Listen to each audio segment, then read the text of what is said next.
I want to welcome you all and thank you very much for being here with us, whether it is morning time, evening time, afternoon. We're very happy to have you here with us today on this first of several sessions of what we call the JCoR SDG Lab, which is part of a contribution of a community of Catholic sisters, brothers, priests, and their many partners in mission to contribute insights from many different grassroots level ministries and services and experiences that we hope to channel into the annual forum for review of national progress toward the achievement of the United Nations Sustainable Development Goals.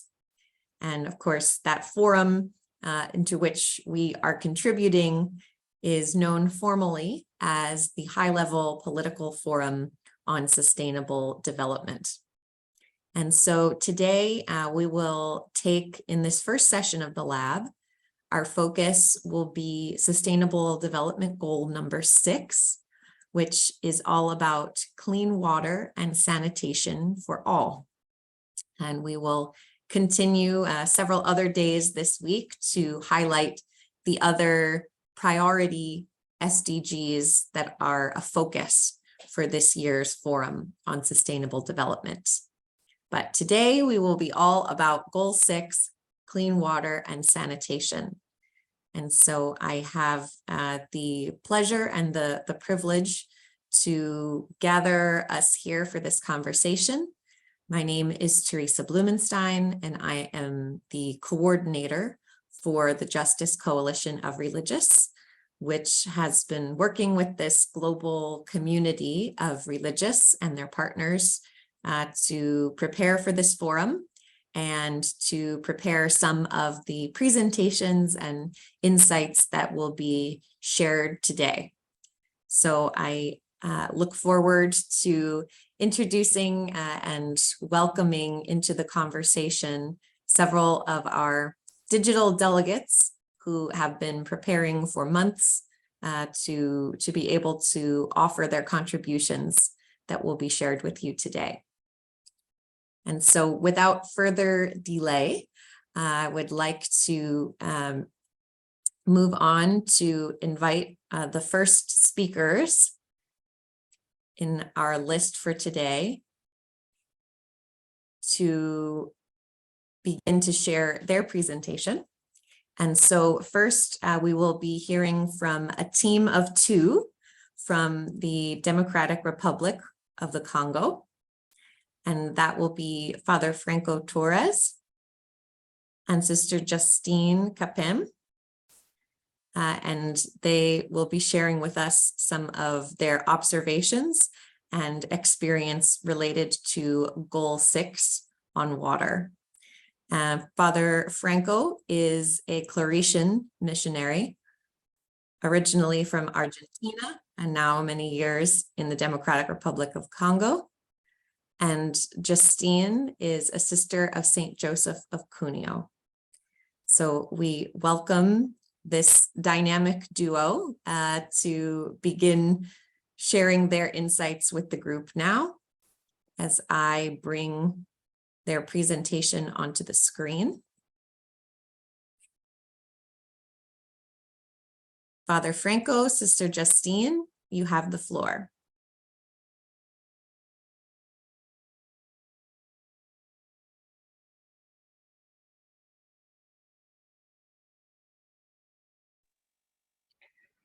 Merci beaucoup. Thank you very much. Thank you for giving me the chance to talk. And just as you said, we prepared these observations with Sister Justine. So probably I would need to introduce this. In the next slide, we are going to see what we prepared for you.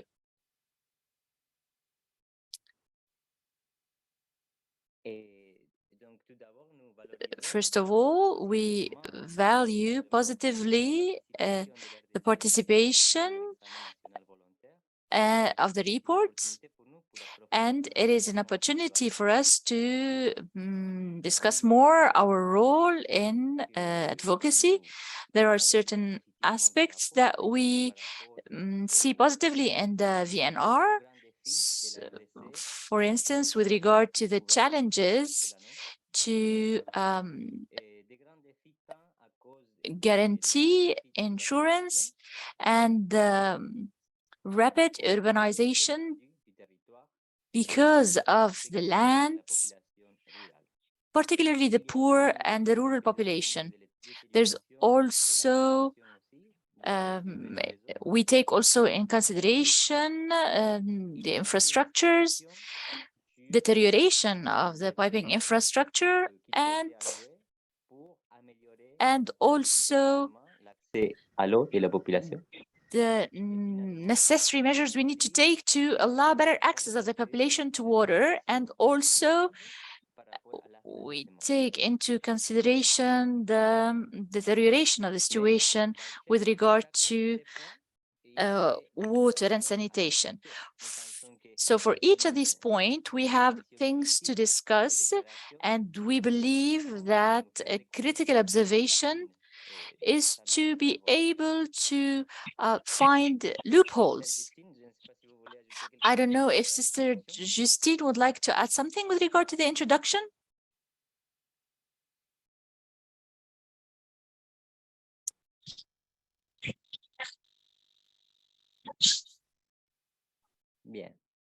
Okay. So I would like to focus on the first declaration, that is to know less than 58% of Congolese have access to an improved source of drinking water.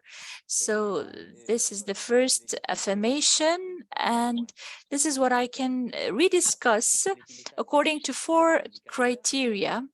So we finding that the service scale and the criteria, there's a bit of noise coming with the voice of the priest. So the situation, so these are the 4 criteria that I'm going to develop briefly. So please move on to the next slide.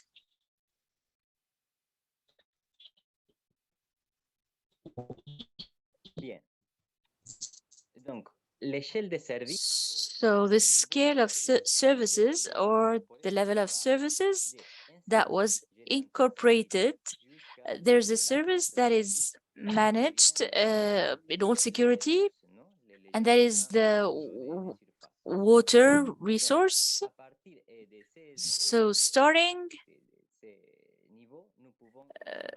with this level, we can also see that the report did not take into consideration what is considered elementary level. And on this scale is considered as such. So the drinking water, so in order to go get the water, so we have to exceed 30 minutes, and this is a very important aspect. So the person who needs to go and look for water needs to spend time. So we see that in the report of 2020, just like as the report in this year, they take the levels of the elementary level and the units. This is what constitutes less than 50% of Congolese. So we see that if the person who goes to get the water needs to take more than 30 minutes, is not considered elementary network. It means they do not have access, good access to water.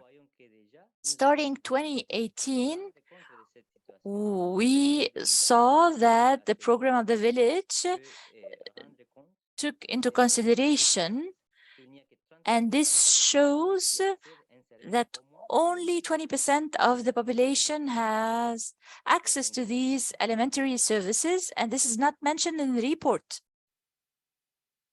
Next slide.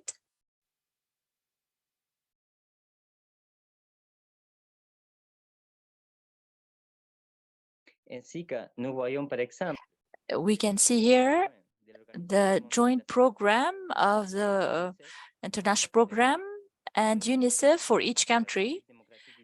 As we can see for the Congo, with regard to access of water, we see today that only 35% of the population have access to a basic service in towns, meaning they take less than 30 minutes to go and get water. Next slide.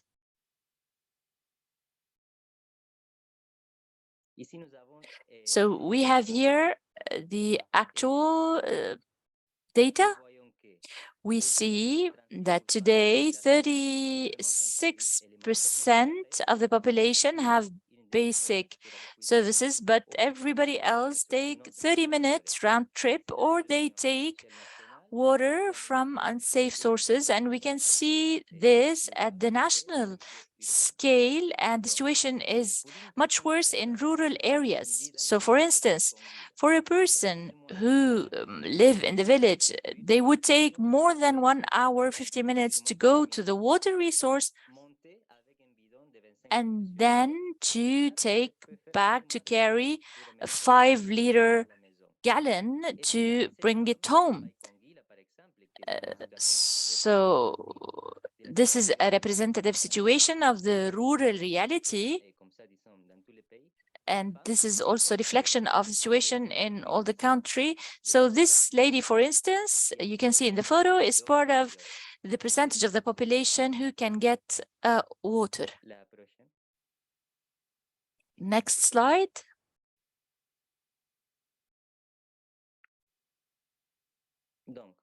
So there's a situation that is really stagnant, immobilized. There are inequalities in the situation of the population between rural and urban. Urban population has more facilities to have access to water, but there are also other inequalities that concern the gender, the social class, the poorer and the richer. We can see that among the poorest, those who can have access to a basic water service are less than 5% of the population. And the access to basic resource does not constitute a high percentage of the population, while those who are richer, they have better access to water, but the percentage is not representative. So the highest percentage has access to basic water sources. And it's very clear the differentiation between women and men. We know that millions of people need to go out of the house to get water, and we see that women and girls are those who are in charge of collecting water. So a lot of houses live this situation. So there are women and girls who get water. In Congo, the situation is also the situation is really difficult, and inequalities are highlighted between men and women. So with regard to assigning the social role, it's always about the women and the girls who need to go get the water. So probably Sister Justine can add. And about things, I just wanted to highlight what I meant by 58% of the population having access to basic services. Thank you. Sister Justine.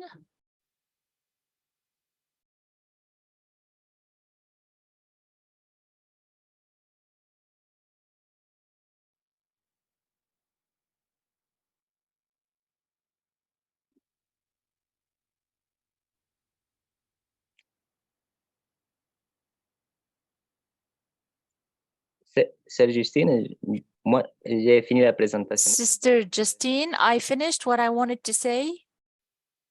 This is my last slide, Sister Justine.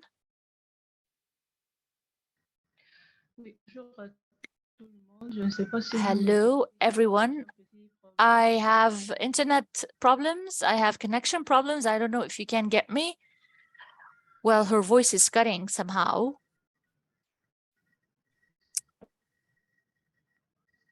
Allô?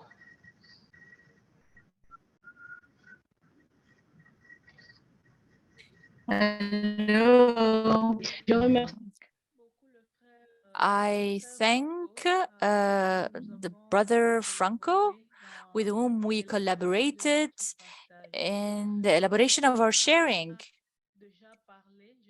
So I couldn't follow him because of the connection. I was unable to follow him, but I would like to add something in light of the observations we had on the reports, the report that my country is going to present this year. When in the report, our government talks about reduced access in rural areas, and also there's the absence of the institution who guarantees water resources in urban places. Okay, her voice is cutting. So in light of this information, we talked about two observations. The first of all, there is no justification to only work on the sanitation structures in rural areas. They do their work because in certain industrial areas, because they are paid to do so. And we also saw that there's a need to ameliorate the quality of life with water and sanitation to make changes. When there's no significant measures, the urban population needs, the rural population needs to have same access as urban. So because providing water is not continuous, and consequently, a similar service wouldn't be enough, particularly because this service is absent in a lot of places. The same thing makes it obvious that not one source need to provide watering systems. That's why the reports highlights the fact that the government centered focused their actions in local areas. This decision of the government leads to major difficulties. The results of the programs are not realized and remain insufficient for the whole nation. The program of the 40, I'm sorry, but there's too much noise with the voice of the sister. So the services, the water services, the policy of the water services is really fragmented. Okay, I almost lost the sister. To work in favor. So all the difficulties highlight the fact the high corruption, instead of focusing the efforts to give really a boost to the situation in villages who were able to show good practices and some modest results. So it is evident that the water in my country is really associated with the question of justice, the good governance, and since Franco already talked about the first 2 points, the third point, the same report, while reading the report of my country, there's a diagnosis of problems with regard to urbanization around millions. So on one side, we don't say that this increase being predictable has lacked a policy that anticipates the implementation of the structure and services required to meet the needs of this ever-growing urban population. And so while the report of my country says that we need, I'm sorry, I cannot provide exact translation because I'm not receiving the sister. So on the other hand, nothing is said about the causes of the phenomenon known as rural exodus, which, despite its complexity, is closely linked to the lack of basic services in the urban environment, including water sanitation. So this lack of government action to meet the enormous challenges. As for the last point, so with regard to sanitation, the report admits that hand washing and safe disposal of fecal sludge are extremely limited. The situation is particularly serious in schools and hospitals. So in this sense, to be able to help students to wash themselves, this safe drinking water and proper hand washing should not be limited to few new schools under the 145 territories program, but should be a priority and a requirement for every educational center, public or private. We know that if this requirement is not met, classes stop. This means that the SDG 4 is closely linked to and presupposes SDG 6. Another environment where hand washing and hygiene are a priority in hospitals and health centers. Anyone who has had the experience of sharing a meal with sick people in a rural hospital knows what it's like. Everyone in the same ward eats together, and the one who has broken, the sick, and the one suffering from tuberculosis all wash their hands in the same basin. This practice increases the constant risk of infectious diseases and poses serious difficulties for maintaining personal and community hygiene. Most of the time, the sick attendant can only make one trip to go and get water, and they would go and bring the gallon, the 5 liters gallon, and this is really insufficient to respond to the needs of the patients. So apart from that, it's worth pointing that, unfortunately, the Congolese people live in filth and have unfortunately become familiar with it. Many of Kinshasa's streets and markets are marred by stagnant water and mud, causing foul odors and polluting the environment. So if you go there, if you go among markets, you really have filthy, feet. And this situation really concerns us and bothers us. So we had the opportunity to question this, but the sisters were really concerned and seeing what is happening in our country, particularly in water and sanitation. We do acknowledge the efforts of the government, but we need that the government works more on this because we need to live in a more feasible places and make water more accessible to everybody. And that's why with the sisters and the lay partners, they gave us certain propositions. So we think that the government should, in its management, really limit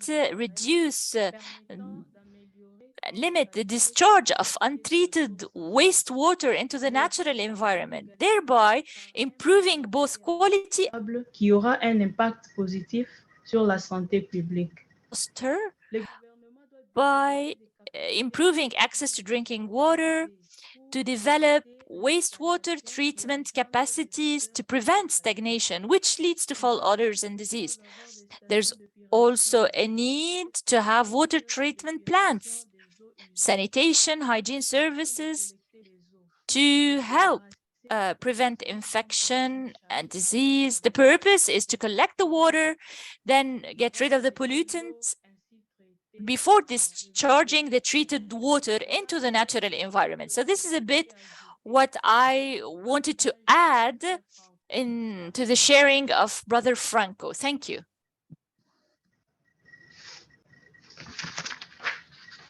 And thank you both, Father Franco, Sister Justine, for your very thorough examination of not only the situations that you have both witnessed in the context of your ministries, but also in careful study of the report that was submitted for this high-level political forum by the government of the Democratic Republic of Congo.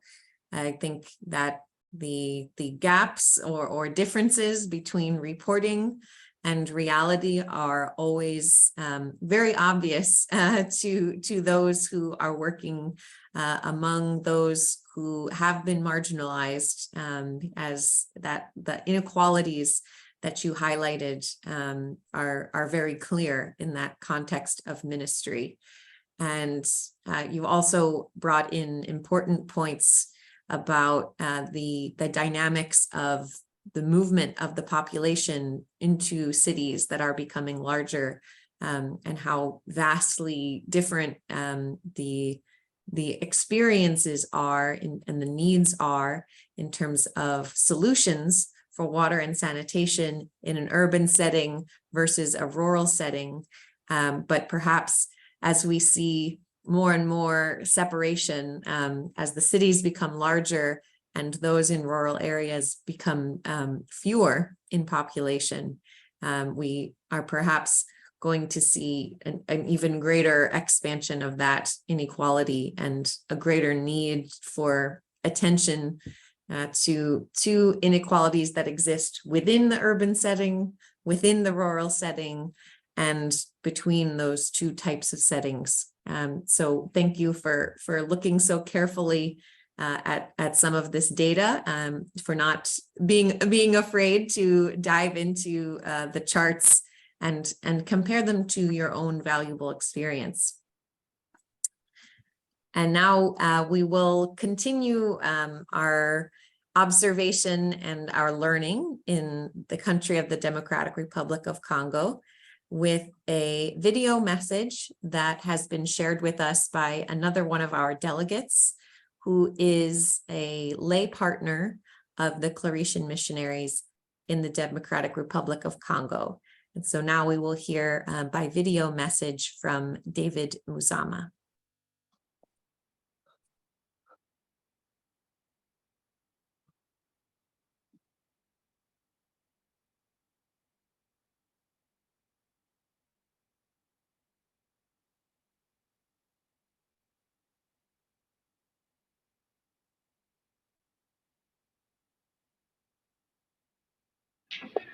Hello, I'm going by the name of David Muzama. I am a young Catholic Christian from Democratic Republic of Congo, specifically living in Kinshasa City. So thankful to God for this opportunity to make part in this forum, without forgetting the JCoR for the preparation from the beginning to the time that we are. It has been like a dream and now it is realized. So happy to choose this SDG, the Sustainable Development Goal, which is the clean water and sanitation. And happy to talk about this by making reference to what my country is facing. Today, having the access to the clean water or the drinking water stay a serious problem in my country. It is not because we are in the lack of water or in the lack of river. No, my country is so big and we have the greatest potentiality of water that you can't imagine. But the problem is the access to the clean water or to the drinking water that the population is suffering each day. Today, we can't ignore some willings from the government I mean, that the government is installing some new factory of waters treatment in Kinshasa and some provinces that can contribute or extend the distribution of a clean water. But another problem that I have remarked about this is the canalization of this clean water. It's good today by saying we have installed a new factory which is treating water. We have installed it here in Kasai in different provinces. But I want to tell the government to think about the canalization of this water. You can treat this water from a factory, but the line of the canalization from the factory to the population, do you think about? I would ask to the government, since when these canalizations has been installed? I think more than 50 years that they have installed this canalization without cleaning it. To mean that we stay exposed to the bad quality of water that we are taking from our faucets. So another problem is the country is so big today in some villages or some area of my country they don't have access to the clean water. So the population is bound to drink water from rivers. This kind of water is not treated, so they are exposed to disease, they are exposed to epidemic. So sorry to notice that the rate of death is so highest that you can't imagine. So the government's voluntary national review reports on the clean water and sanitation, they got some determination to change things or to improve things. But there is another problem that we are facing in our country, which is the war and conflicts in different regions. So this does not permit the government to contribute or to advance in this determination. It can be one of the reasons to the government to say that they are focused by helping the communities which are moving from a region to another.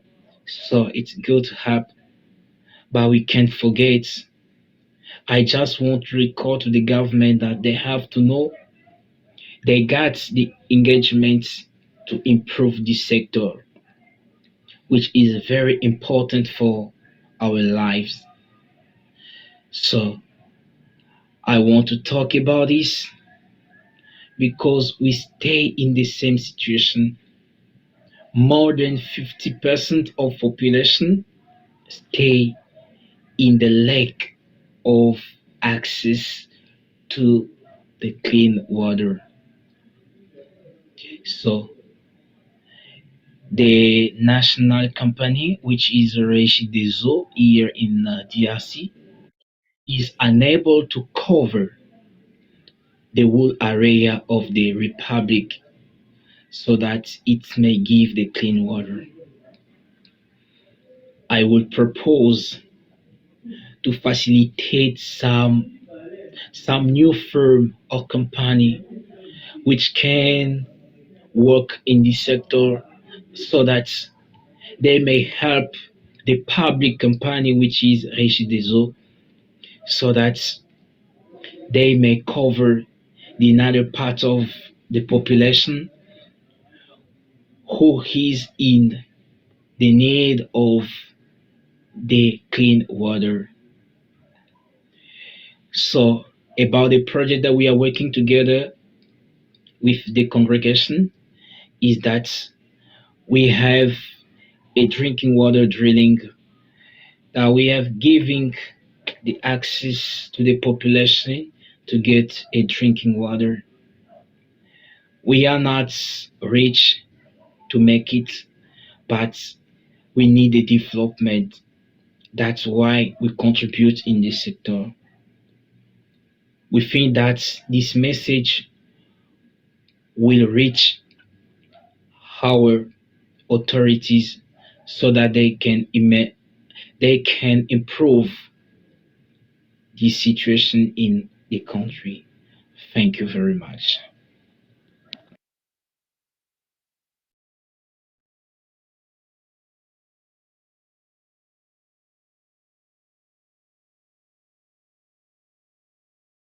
Though he's not with us live, we send our thanks to David Muzama for sharing his observations and insights with us.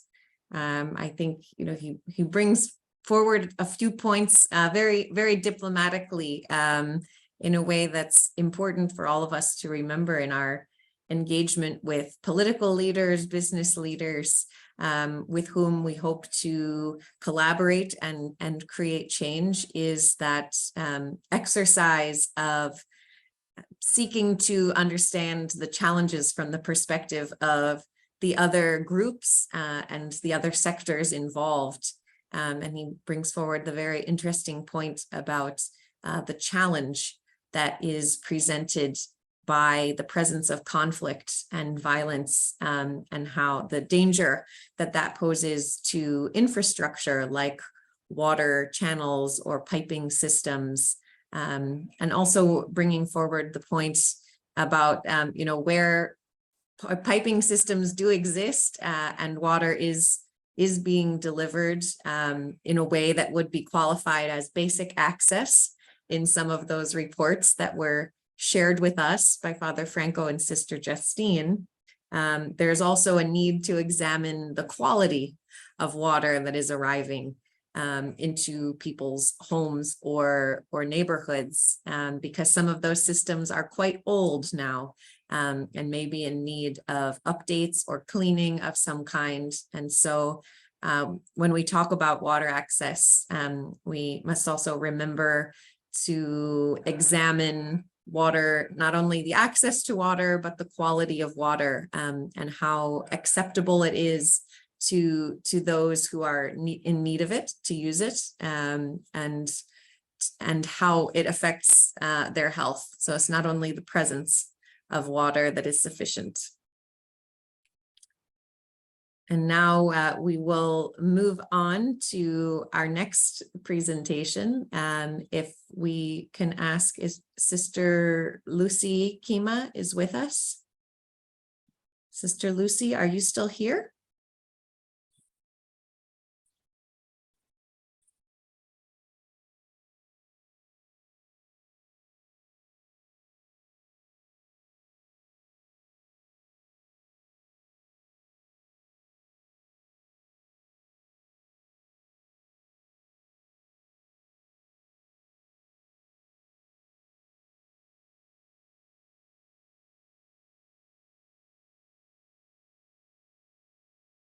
Okay, I think she may have gotten disconnected. So then we will try to go next to Sister Elizabeth Sané. Sister Elizabeth, are you here?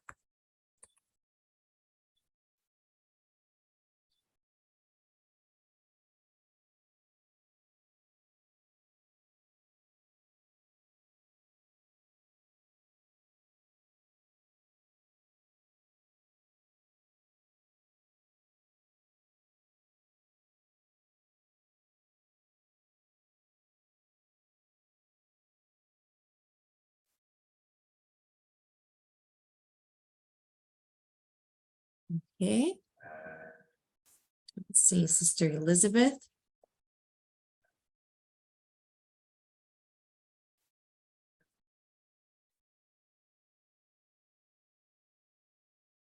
Okay, then what we will do next is go to Sister Vivian Chanda, who is joining us today from Zambia.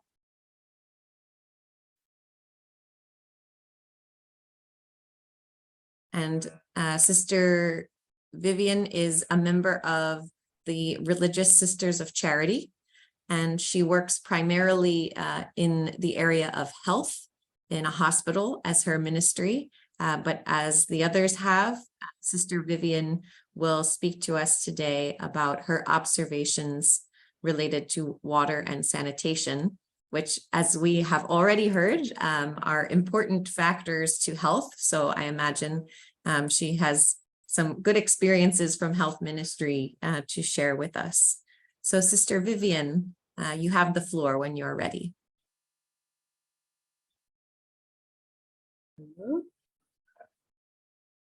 Yes, we hear you. Please go ahead. I don't have much to share, but I want to share a bit about the place where I'm working. It's a small place. It's a small observation. I'll start with water.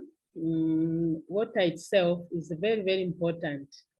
And it's a common substance here on earth for the living organism, especially ourselves, human beings, especially in the setup of our place where I'm working, as you mentioned, in nursing field, in maternity, where without water, it's very, very difficult to work because you have to control the infection. And in order to control infection, you need water. So in our place, we are really, I should say we are a little bit lucky. The hospital where I am, I'm working in a place where it's a government hospital. And at the same time, we have the a location where it is along the man-made lake, which is Lake Kariba, which is a very big lake, which produces electricity for most of the places in Zambia. So at the same time, that's where we get water. And we are lucky because there is coal mine, and the coal mine, they have set up a very big company for water to purify the water which we consume in the place. So it's better have even highlight of the plant where they process this water. So once they process this water, because the usage of this water is very, very big. And during rain season, our rain season pattern in our place, it's very, very heavy rain. It starts from around October up to April there. But we have only about 31 days which we can have full rain. And that rain is plenty in abundance, the rain, such that we find all the rivers, all the bridges overflowing. It's muddy that time. But how to have the issue is that the water is plenty during rain season. But shortly, when we go to dry season, we don't have water. And that's where you find ourselves. We are in a little bit town. We tap from the mine. We have plenty of water. We have never have a shortage of clean water. But people in the villages around, they have a very big challenge. But my question was saying, why can't we, just where we are, how can we harvest the rainwater? the running water to harvest it. So that is a way forward. At the moment, we have Caritas. They are coming in to help us so that we pick 3 communities as a parish, as a diocese, so that we are able to help them maybe to dig a borehole or to harvest the rain during the next rain season which will come. So that is our plan, which we have observed that maybe if the way they have this big lake which they tap water, maybe it will help us. It will help us to do what? It will help us to harvest this water and improve the lives of the people, the lives of ourselves, and to have plenty of trees, so that once we plant a lot of trees, it will help us to improve the climate change and the water and the rain pattern. So that's the thing which I had. So I think it is on the screen. She has shared it. That's a map along. This is the whole lake, and all these people benefit from this lake. And this lake, the water comes from it's harvested and goes into that. And it is not only us who benefit from this. Islao Zambia, they benefited from hydroelectricity, which they tap from this lake. So it's a very big lake. And at the same time, we have a plenty of fish and plenty of carpenter. And at the same time, we have plenty of crocodiles, which we have crocodile meat and crocodile oil. So otherwise, it is what I can say, just in a small way, as a small entity. I know the government are doing a lot for the people. We thank them for that. We cannot dispute. We appreciate enough. We are appreciating what the government effort is a lot, which they are doing to improve the work of the people, the life of the people. And we are working hand in hand with them as a church. So those are only small things which I've observed, which are helping us. And as there you can see on the sharing there, we have in the rain season, we have that is a greenery part, but if it is dry season, it is totally dry. And that's where we need to tap that water, which we have plenty in rain season, so that we can use that water during dry season, just as the government has done to tap water from that lake and use it for us. So those are the most important things which I have observed in my small way. And that is, again, to see that part which she has shown, it shows that we are surrounded by the mountains. And if you are surrounded by the mountain, once the rain comes, it is heavy from the mountain into the valley. So in the valley, again, you don't keep that water, it goes away. So that's the time for us to see where we can tap that water and use it during dry season. And what she has shown there, that is what I was saying, the mines have come up with something for us to use the water. That's the water which we are using from the lake, which it is processed, purified for us. So that is, in short, this is what I had for you about my small way, in my small place where I'm working, my beautiful place where I'm working. Thank you very much.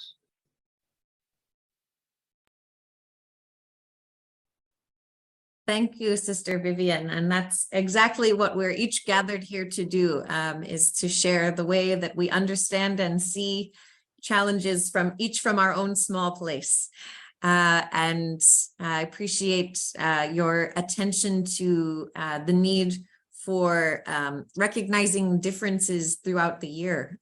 We often collect data on water that describes which different populations enjoy the most access, or making distinctions between rural and urban areas. But now you remind us that it's also important to look at how water access may change during the course of a year, and how we can be more wise in capturing some usable, safe water at times when there is plenty, and making sure that we have smart methods of conserving that for times when we naturally see less in the year.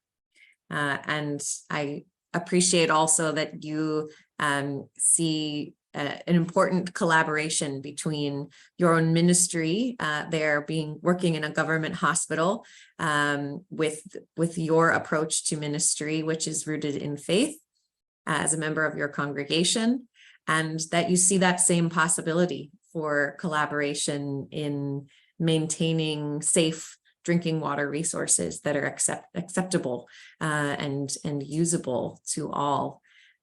These are, important relationships to foster, and wherever you're able to link the relationships that you already have to relationships in new sectors, perhaps in water, especially because it is so related to health, there is great potential for continuing to inform and guide leaders of government based on your own experiences. So thank you for sharing some of what you've seen, and some of your hope for the way forward, what you see as possible. And now we will go from Zambia to a different corner of the world.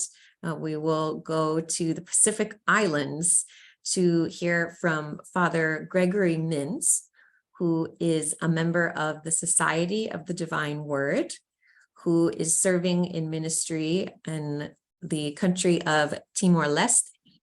And he has prepared a great report, worked to examine the presentation of the government of Timor-Leste on the issue of water. And so he will be responding to that and sharing some of his experience there in Timor-Leste with us today.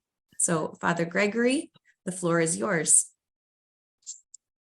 Thank you for the beautiful opportunity to present about my country, Timor-Leste, to the forum of JCoR representatives and collaborators. Here I am from Vivat International, Timor-Leste. First of all, I want to say that we Timor-Leste people are the people of gallon waters. From almost 60 to 80% depend on gallon waters from Indonesia. And in recent past, only we have few water sources which could be drunk and it is supplied to the cities. Otherwise, most water comes from Indonesia. We see that in the nation also. In the nation also we have National Water Department. We have water is there plenty, legality is there. Majority people ready to pay for the water in the cities.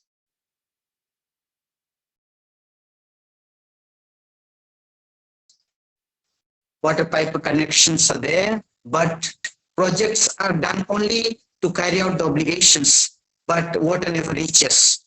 We see that one way, we see that people are bluffed. So many NGOs come, government comes, and they install different systems, but nothing works. And people continue to drink the bottled water. And secondly, if they have some water available, the drink that is not pure enough, a lot of calciums in the water, even water pipes get blocked with the calciums. Even sometimes it is not worthy to take bath also. We see that rampant corruptions, and very often they complain, but the systems grow deaf to the cries of the people, and consumption of the groundwater, which is not really drinkable. Often people drink and fall into different diseases. Secondly, coming to the rural areas, we have some streams, rivers, and very less water sources. But there are systems, but leaders are very often not smart enough to allocate the or take advantage of the fund for the cause. We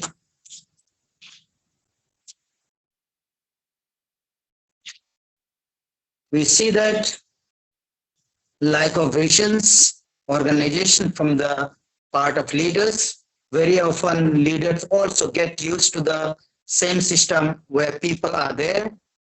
And very often when little water is there, as people are from the background of agriculture, they also need water for animals, and they very often cut the water for the water access to the animals. And very often this leads to conflict, misunderstanding, and sometimes not only they cut the pipes, even they're ready to cut each other. To so much extent it goes. So we see that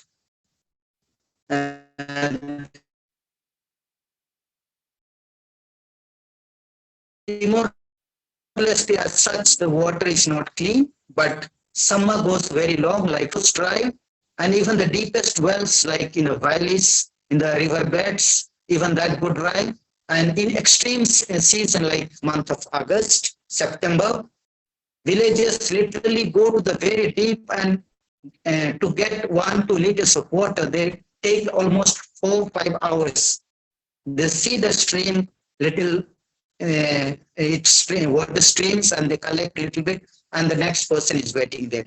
Even sometimes in the villages, mostly ladies go in groups, sometimes alone, to the rivers alone in the darkness, and they don't know they will be vulnerable to what. And this is the condition. Very often they complain to the departments, but department has no solution for them. We see sanitation programs also. In the national level, we see most of the villages have applied alpha for stopping open defecation, PNDS from Australia to implement water way out at grassroots. These have been done, and in cities to some extent they have achieved to supply water. But the problem is very often the pipelines are not buried in the ground deep enough, and the vehicles go crush the pipes, and the water oozes out from the pipes. Road is filled with water, but families do not access the water. Similarly, we see that sometimes there are no roads. Roads are many times the rivers, but the river is same as the road. So summer season, they have no way out to go because it is flooded in the rainy season. And when it dries, always water streams, even the wastewater is channelized in the same river. So we find a lot of disorganization, and there is no attention from the part of government. People suffer and they cannot speak because nobody listens to them. We see that in the SDG, in the government's voluntary national review report, we see that SDG 6 is mentioned, but hardly any single word elaborates the word further. However, government has carried out some programs like Alpha, PNDS, and according to interviews, some say that in the cities, they have focused very much on water and sanitation, and it is to some extent achieved. But in the villages, we see that although the washrooms, toilets are ready with, but there is no water for their bad fortune. And how will they carry out? So in the interviews to administrator, I also asked that what is the development taking place, and he says that there is added personnel in the system and they carry out the works, but from the part of people, there is less consciousness. There is no awareness program from the government part, and they always waste water. Even sanitation garbage they throw anywhere, and they have no responsibility to take care of it.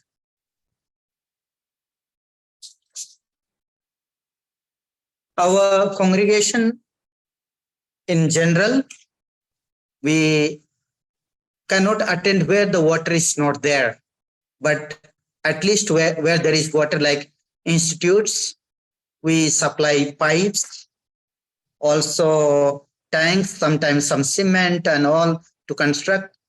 And recently, 2 years back, we had a huge flood. Our city of Delhi was fully flooded, and the clay flashed out in the human habitats, and many came to know that they have no proper channelization of wastewater. And in that regard, we also were trying to make some projects to channelize the water in case of emergencies. So we have carried out some projects in the institutions, in the cities, but as such, the necessity of water is very, very much people everywhere expect, but it is not we only can do, but we attend the urgent needs. But the government is supposed to do something concrete. So therefore, my suggestion to government that when it installs water system, it has to take into consideration the rich and the poor, so that all get and they do not fight for water. Secondly, systems have to be corrected because many pay money, many have pipes, but they don't get water. So they have to come to an understanding where everything goes well and they access water. So I have some proposals to government that they should make programs of public wells, tube wells, bore wells, and check dams for the villages. Government should also make programs of identification of safe drinking water sources and how to supply them. There could be also programs of filtrations of river water, streams, seawater, for people can access drinking water. Programs like constructing check dams to increase the level of water on the ground. Programs of distribution of water tanks, vehicles in the summer season, because everything goes dry. So at least vehicles can take water to the places. So these are some of the proposals I suggest to the government. They could take care and attend the need of the people in Timor-Leste. Thank you very much.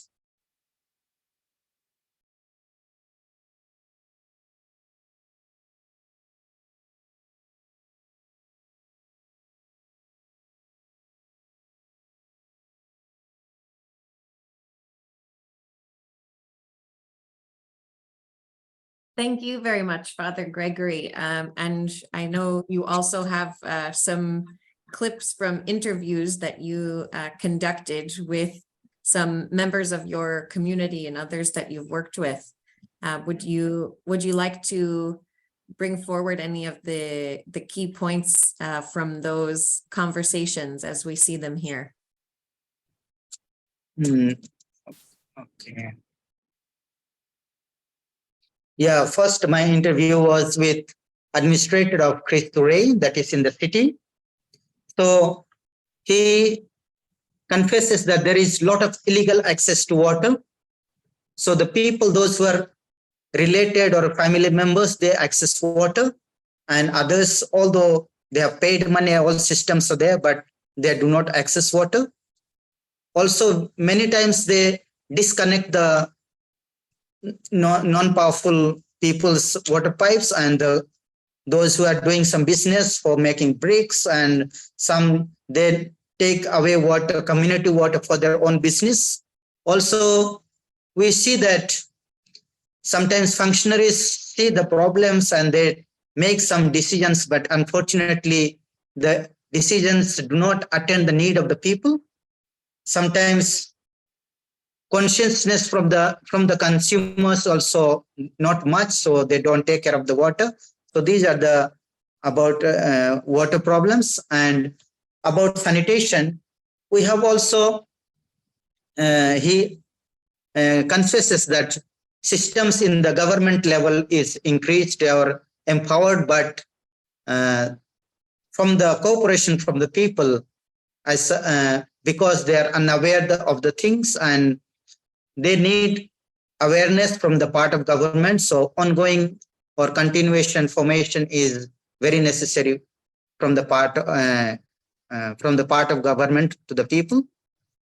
I also interviewed the chief of Kuluhun, and he accepts that clean water and sanitation was really actualized, and in his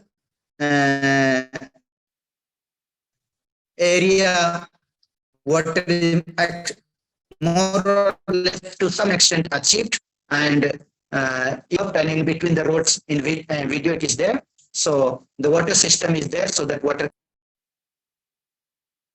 Also, I went to administrator's house and I checked whether really you are a powerful man, so I also not. And when he opened the pipe, there was no water, only little water was oozing. Then I checked his water containers almost empty, and in little bit water he had collected. And I was thinking, if this happens to the administrator of the sub-district, what will happen to the common people, those who are voiceless? So I feel pity that systems do not work, and somewhere government has to come up with very strong decisions how to manage and attend the need of the people.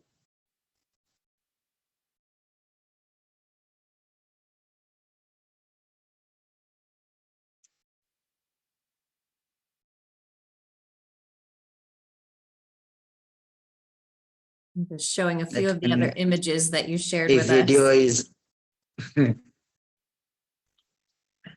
okay.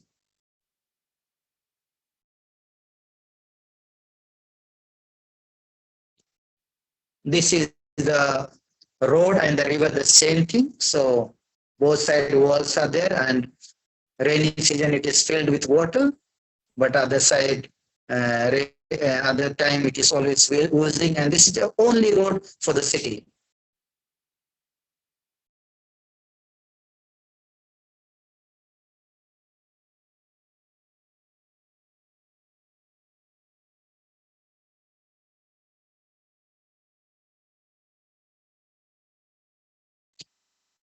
I think more or less I have spoken all this. Yeah. Yes, so now we're seeing, so for those, for translation, this is the water project connecting or bringing water to a community in Hera.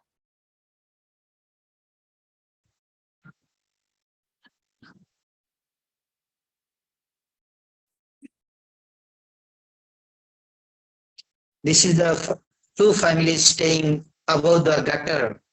We tried to move them, but they have no sufficient resources, so still they're taking time to move.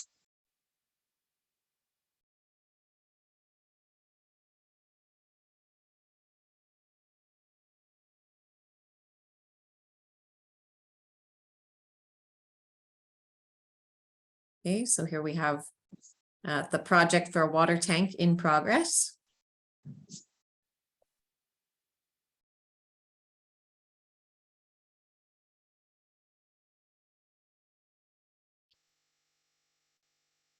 And complete.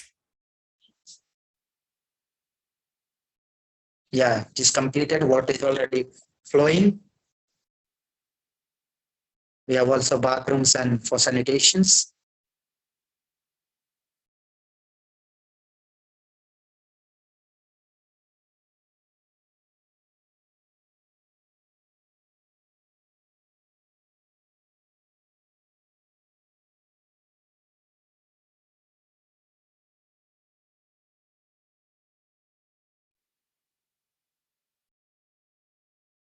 So this is the drainage system in progress.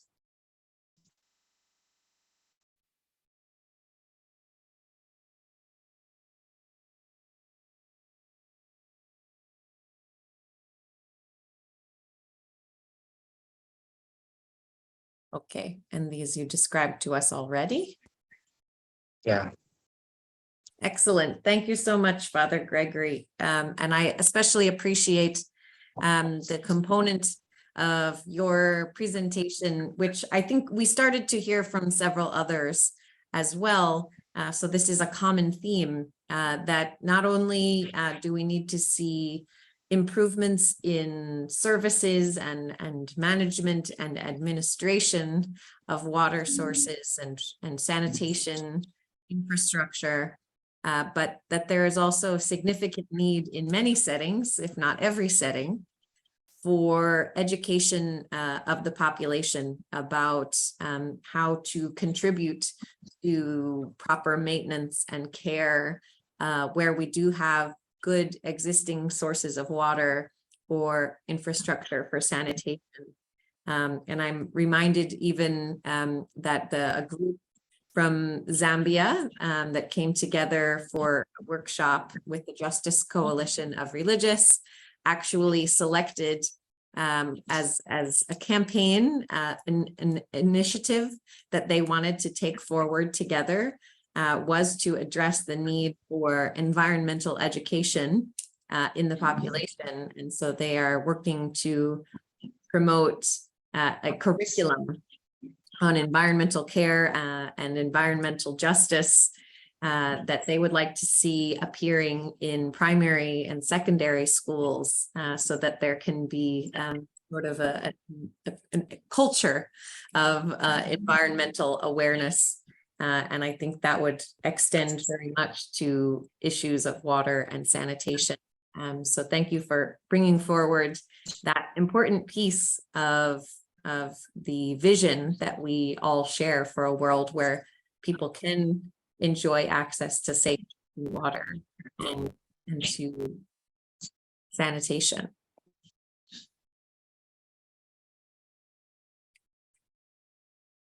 So I just want to check one more time for those sisters who were not connected with us earlier.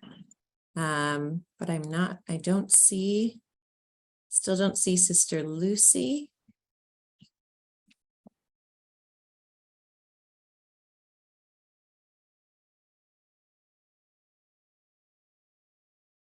Or Sister Elizabeth. Okay, so they each sent something in writing in case they weren't able to connect with us.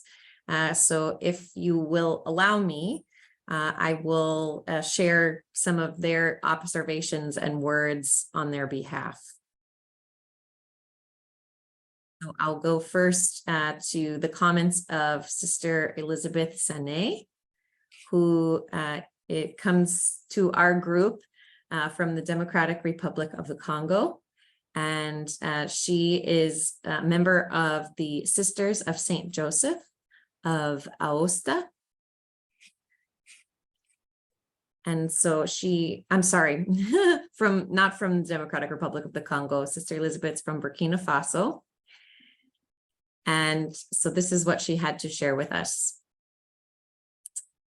In Burkina Faso, the problem of water is often linked to vagaries of the weather, which means that water points become overpriced during the months of March, April, and May.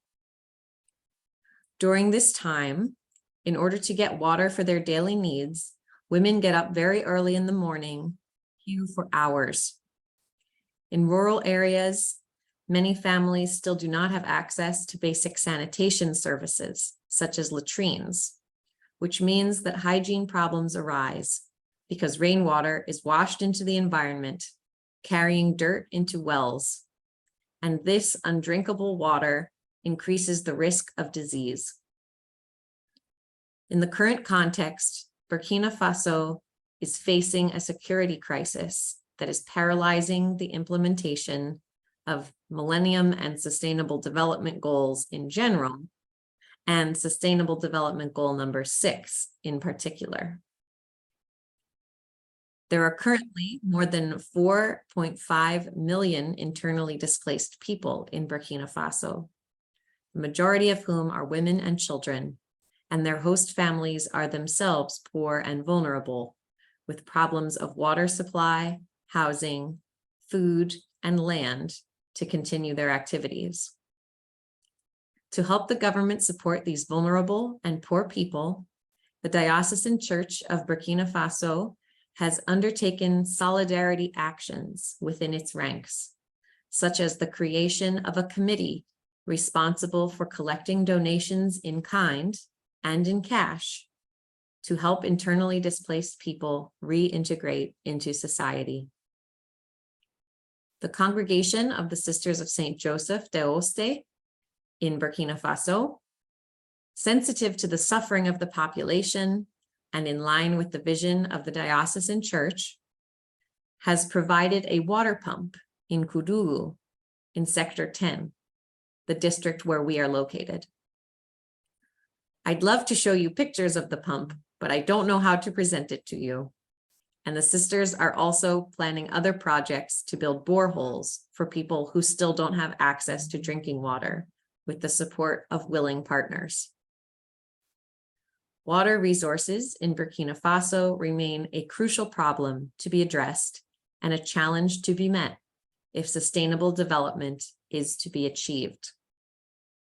To find a solution to climate hazards, the government of Burkina Faso is invited to promote a public awareness day on climate change and environmental protection, and to encourage people to reforest and avoid polluting water and the environment. Thank you for your attention and your prayers in this security crisis that our dear country, Burkina Faso, is going through. So we see there again our theme that just came forward in Father Gregory's presentation as well. Sister Elizabeth shares the need for serious endeavor to educate the population and to enlist the support of the whole community and the contribution of the whole community to make it possible for people to enjoy the access that they need and that they deserve to water and sanitation. And now I'll also offer a very short statement on behalf of Sister Lucy Kima, who is a member of the Sisters of Notre Dame de Namur, and who is in the Democratic Republic of the Congo. And so Sister Lucy wanted to share with us, in a country like the DRC, faced with multiple and long-lasting crises that are linked to the insecurity of people and their property and the systemic plundering of natural resources, the policies defined by the government for the implementation of the Sustainable Development Goals are an effort to be welcomed. They are bold, encouraging, and bring some small relief. However, in some areas, these policies could have been very beneficial. The policy of free education has enabled many children to gain access to school and has reduced the rate of illiteracy, but it would have been an effective response if the government had started by organizing public facilities for children. While it is true that many children went to school, these children studied in poor conditions and did not benefit from quality training, and the teachers had difficulty looking after them. The DRC, a naturally rich country with large hydrocarbon and energy reserves, could significantly reduce poverty if the government focused on its policy to build adequate infrastructure to provide access to water and electricity for the entire population. This would prevent certain diseases and epidemics and would also make an effective contribution to protecting the environment. Because of the lack of electricity, many people in towns and villages resort to deforestation to obtain firewood. The construction and maintenance of road infrastructure could also reduce the poverty rate, insofar as it would enable the marketing and exchange of goods and services between different communities. In order to respond effectively to the Sustainable Development Goals, the government should intensify its efforts to curb corruption and capital flight at all levels. Good management of all resources at all levels would be a concrete response to the Sustainable Development Goals. Thank you. So there we have Sister Lucy helping us to remember, of course, the interlinkage or interconnection of so many parts of the Sustainable Development Agenda, that our concerns related to water and sanitation are very much intertwined with concerns related to education, to health, to electricity and infrastructure, and possibility for commerce that is enabled by all kinds of infrastructure, information, and the productivity of the population and the well-being of the population that can flow from that infrastructure and provision of basic resources. So we thank both Sister Lucy for her contribution there, as well as Sister Elizabeth. Even though they weren't able to connect with us live, we're glad to have their insights in this conversation.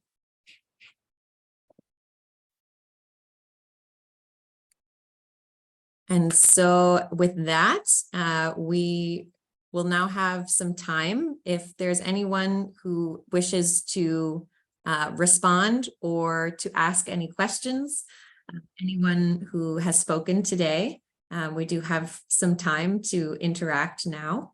And that includes those who have presented. If any of you would like to respond to other presenters or to ask questions, you are also welcome.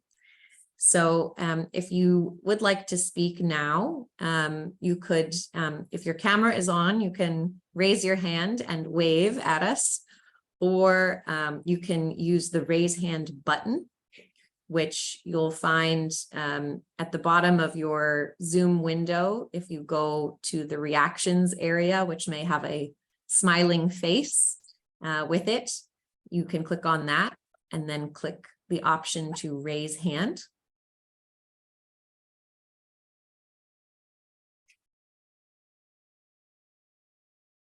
And again, everyone is welcome. You can share a question or a comment or a reaction to any of what you've heard.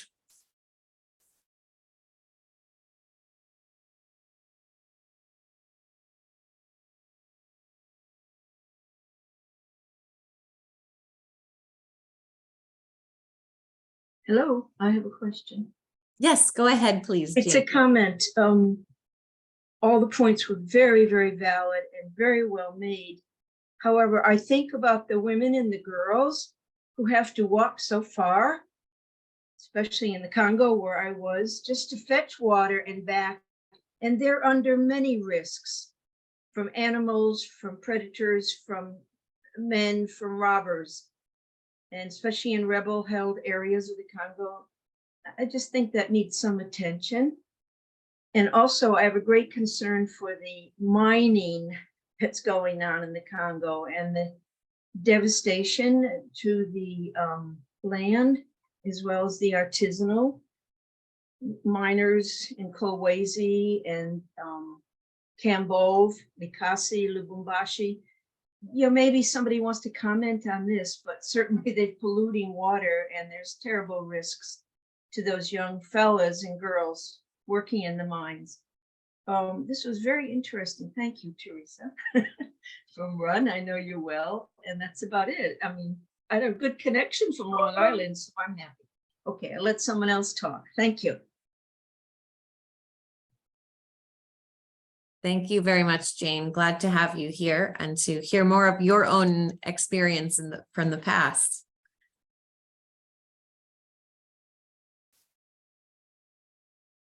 Yes, I see Sister Marie Claire. Please go ahead, Sister Marie Claire. Thank you very much. And I'm very glad to be part of this forum. I wanted only to add from my sister Vivian, working in a rural area of my home country, Congo, the DRC, and looking what Zambia is doing, I can say that the government is trying their level best to attend these Millennium Goals. Though something has to be done from the government. For water, like now in my district, we see drilling companies that the government have sent. But there is a small problem, which is politicizing the activities. So when the region or the region where there are people who voted less to the efforts are made also less. They are doing everything to do like free education.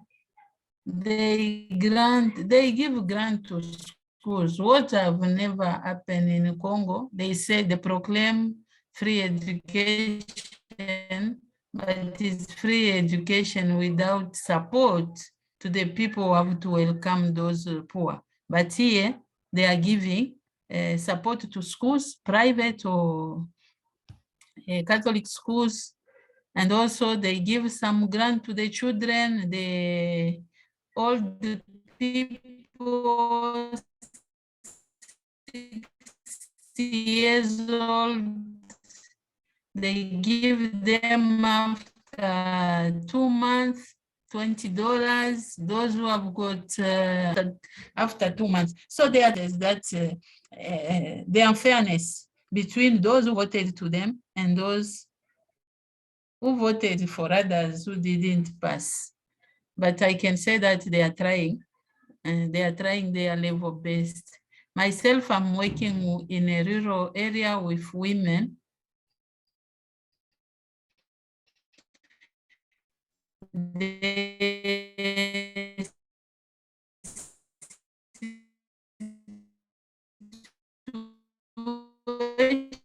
situation of water is still a problem. They are drilling, but they can drill a borehole kilometers or 20 kilometers. They don't have to do to that. I'm grateful and happy for my they are doing really. I think the situation of Timor and Congo, for how the attitude of the government towards their people can be similar. So we pray only that one day we will have people that are touched to think of them. Thank you very much. Thank you very much, Sister Marie Claire. And I also see there is some discussion that is happening in our chat box. Particularly, I see some observations that were shared from our sisters in Brazil. So I wondered if perhaps Jessica Ferrari or Sister Valmy, if either of you would like to say anything, to share anything with the group from your experience in Brazil. And I'm sorry to call you out from the chat box, but I thought others might like to hear your observations, even if they can't read Portuguese.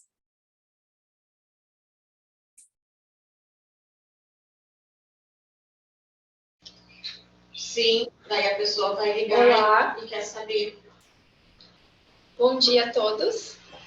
Yes, good morning. Buenos días a todos y a Actually, todas. I'm not surprised with what I heard today, but Está mucho my vision became a global vision today. porque I know that there is a lot of topics that we have to address.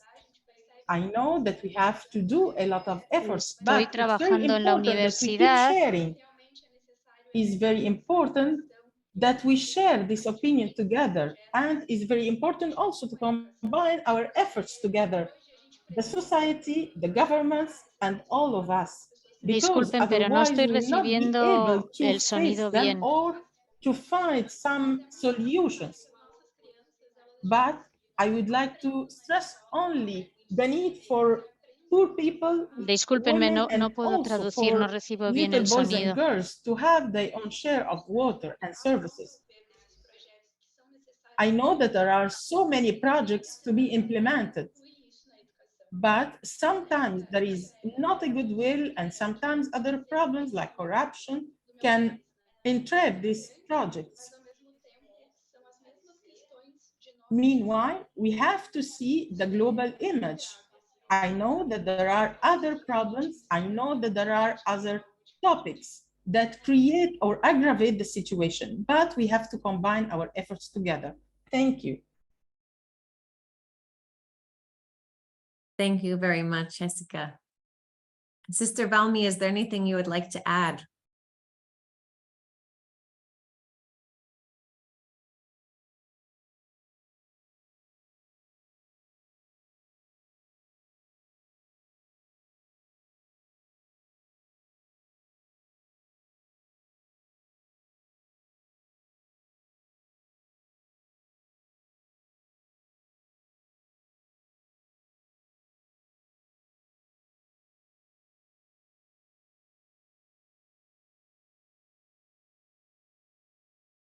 Are you able to hear us, Sister Valmi? Do you want to add anything?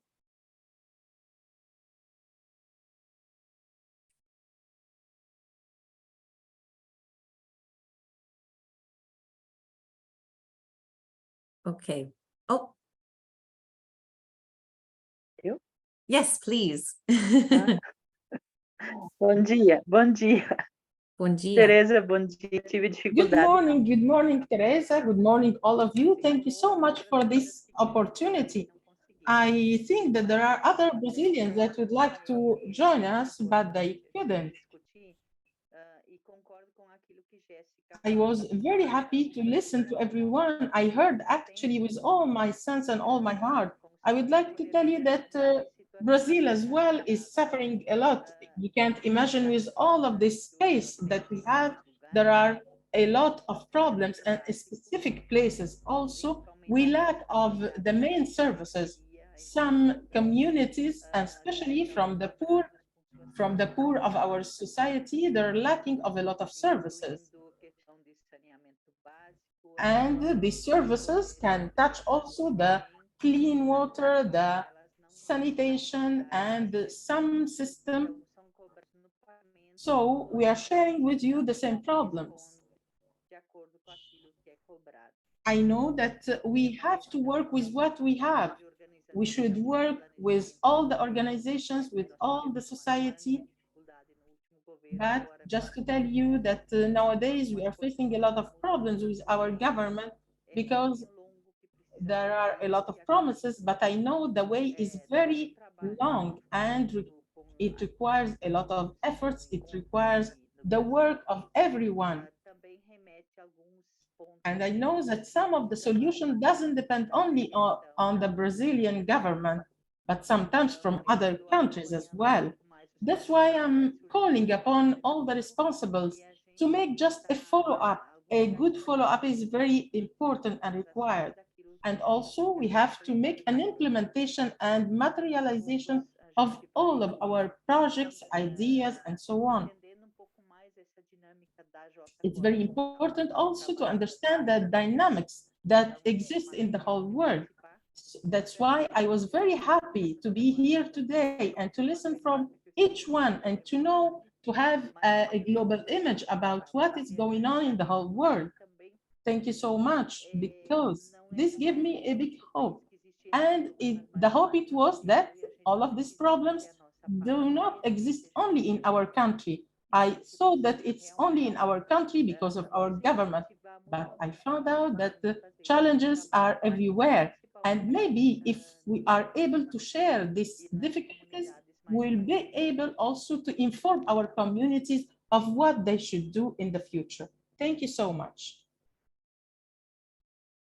Thank you both. And I think you're correct. If there's something we can take from our conversation today, it should definitely be clearly that matters of water and sanitation are surely problems that we share as a global community. And therefore, they're challenges that we ought to approach and try to solve as a global community as well. And each one has something to share, something to learn, and perhaps together we can respond more swiftly and in a more just manner than any of us could with our own isolated perspective from just one or two places in the world. So I will echo a word of thanks, which I have seen in our chat box, which is thanks to each and every person who has spoken here today for broadening and challenging our perspectives and our understanding and helping us to understand and have greater compassion and solidarity with each of our communities from every corner of the world. We have been to many continents today in our conversation, and we look forward to continuing to do so in the coming days. But thanks to all of you who took great time and care to prepare your thoughts, to share them with us today. Really appreciate that effort. And thank you for helping us to understand so that we can move forward in a more effective way as partners. And before we go, I just want to remind everyone that this is only the first session in the series of sessions of the JCoR SDG Lab. So we will continue tomorrow at the same time as today. And our theme for tomorrow will be goal number 7 in the Sustainable Development Agenda, which is clean and affordable energy for all. So we hope that if you can, you will join us again tomorrow at the same time as today. And we will progress from our conversation of water to a conversation about energy. So especially if you have any personal experience working on a project with energy, or just have concerns about it from what you have observed in the context of your own ministry or your own community, we hope that you will join us for that conversation tomorrow. And so with that, I will wish you all a good night or afternoon or day, depending on what time it is, wherever you are in the world. And I also want to give big thanks to our team of interpreters, Anna, Pascal, and Dahlia, for making it possible, as always, for us to have a global conversation. So big thanks to them for sharing their fabulous gifts with us. And I hope to see you all tomorrow. Thank you. Thank you.